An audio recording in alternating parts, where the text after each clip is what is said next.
Now, I want you to keep in mind that opinions about music are still subjective, okay? So I'm gonna try and help you understand what I consider to be the strengths and weaknesses of the song I'm looking at. And I want to try and highlight some things that I think maybe could be generally something that you could use in your songs as well.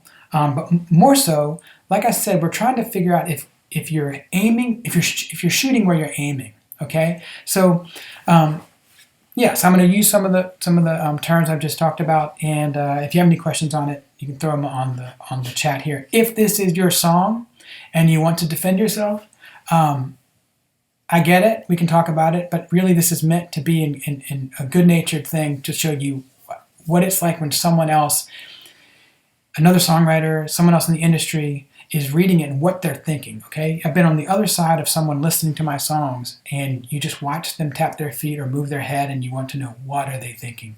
I'm hoping this is what you'll get out of this, okay? This song is from Brad Mays. It's called Letters. I'm going to read it out loud to you. We're gonna look at this thing together, okay? Let's see.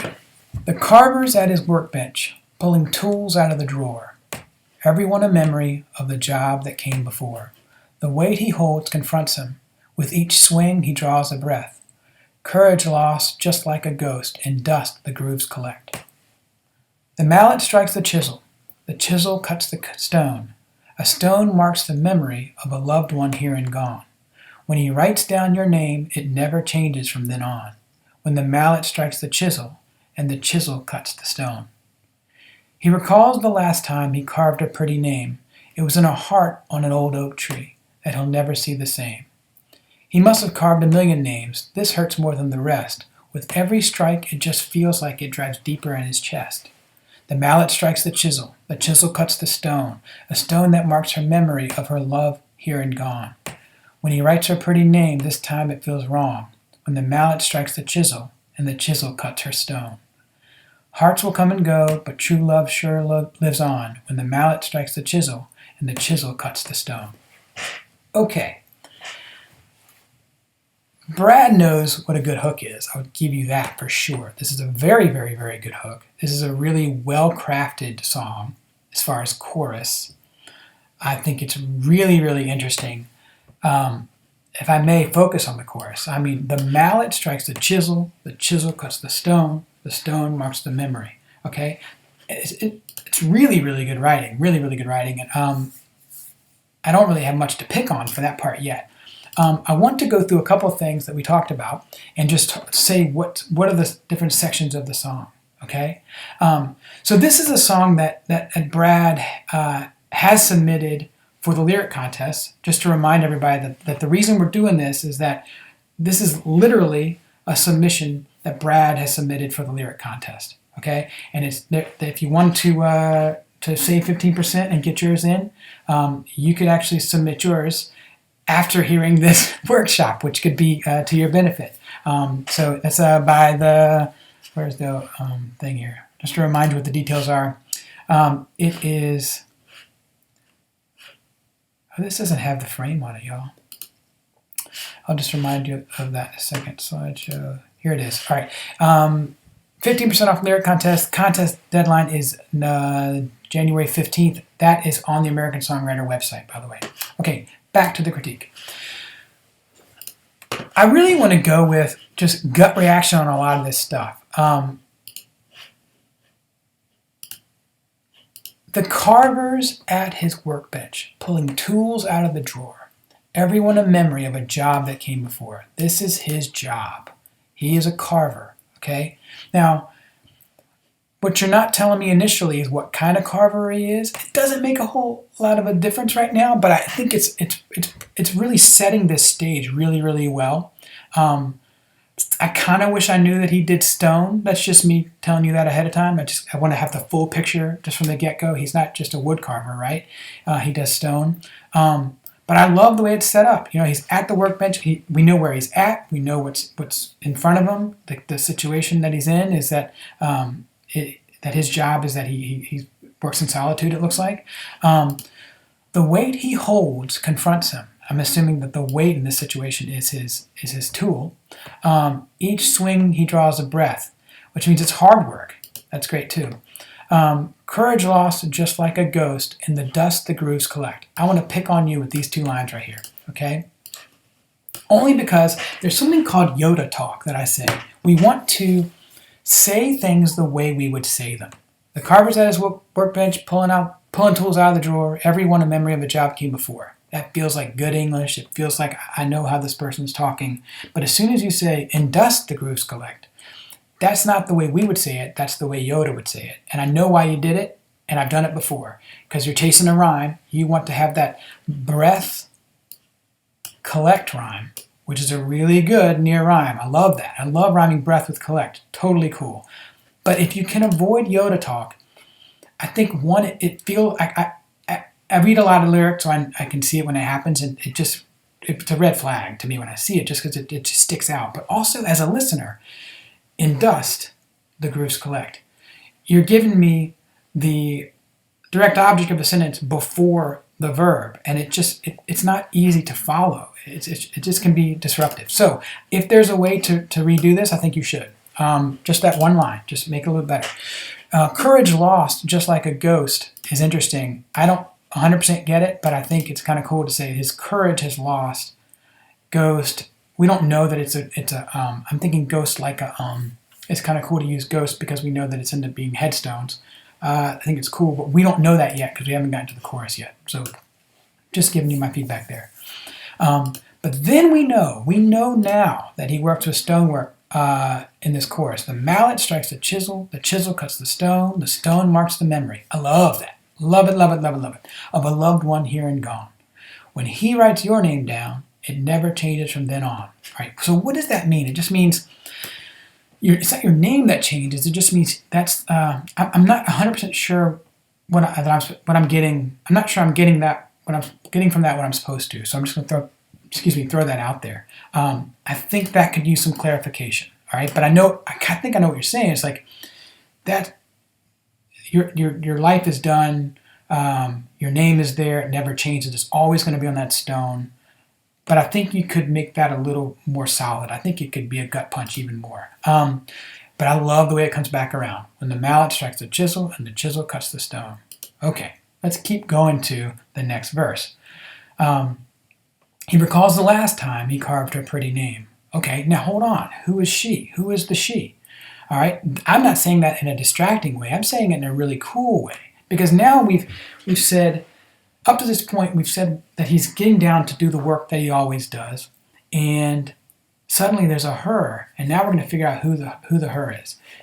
It was in a heart on an old oak tree that he'll never see the same. I just love that. I love it that he's carved her name before. And now we know that he's carving it. It's someone he loved. And he's carving it again in a headstone. This is really, really good.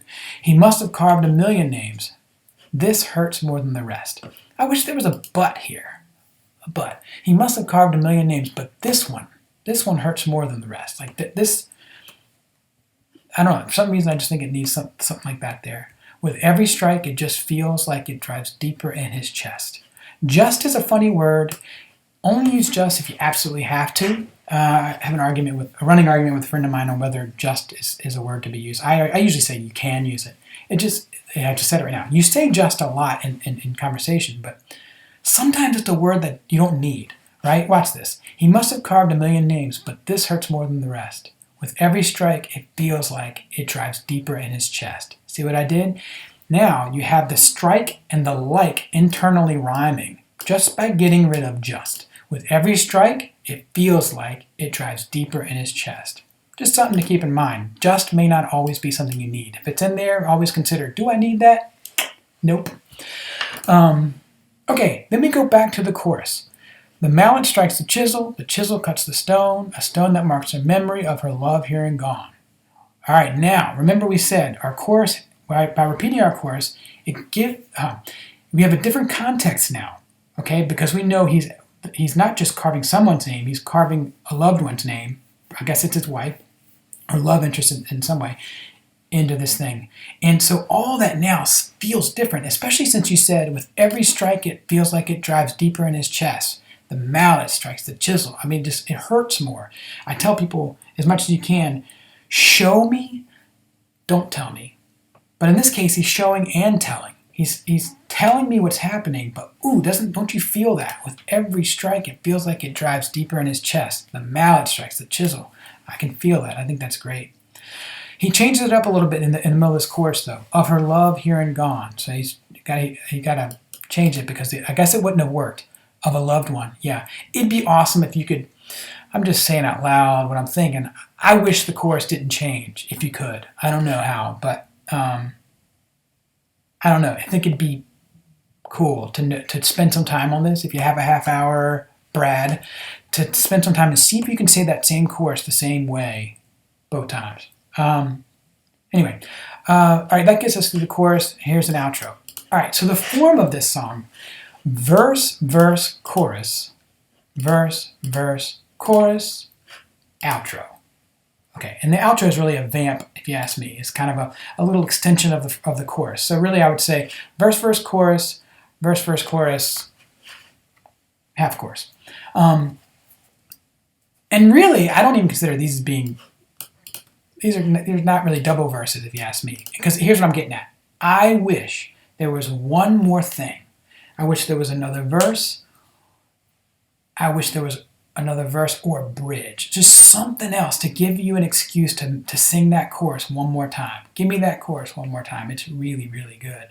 And I don't know what you would say. I don't know whether you'd squeeze it in between what you say here, because that's too good. I mean, this is really, really good. It may also be that you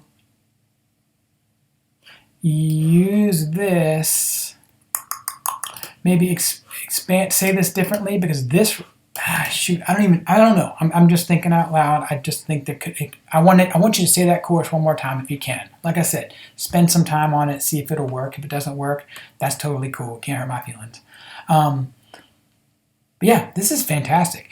One thing I will also say that could be cool is this is more, the mallet strikes the chisel cuts the stone marks the memory.